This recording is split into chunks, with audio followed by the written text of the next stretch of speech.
and all are made to measure for their specific location. To understand how switches and crossings work, we've first got to look at the wheel-rail interaction. Train wheels move along the rails guided only by the pound coin sized area of wheel that sits on the railhead. The wheel rim, or flange, doesn't normally touch the rail. Flanges are only a last resort to prevent the wheels becoming derailed. A switch can guide a wheel in one of two directions. A crossing creates a gap in the rail for the flange to pass through. This is a switch.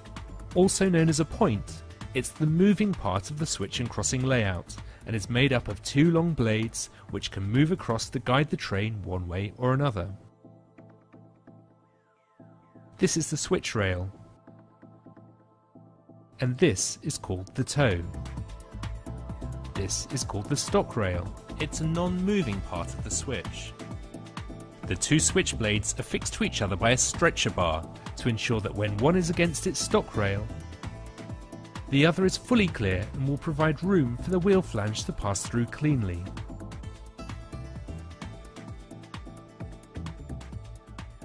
This is a crossing.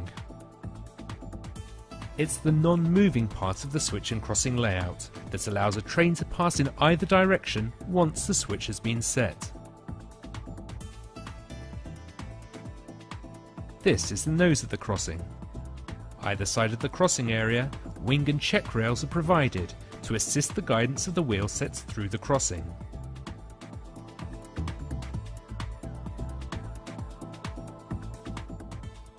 Crossings can be either fabricated, made up of two machined rails joined together, or they can be cast as a single unit. Modern crossings are now cast from manganese steel, which is an advanced alloy that gets harder with use.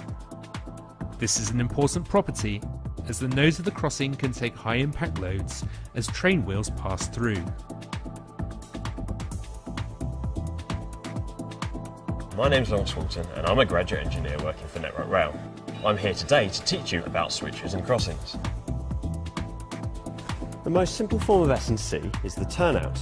This is a left-hand turnout. As you can see, it diverges from the main route in a leftward direction. This is how it works. In normal mode, the left-hand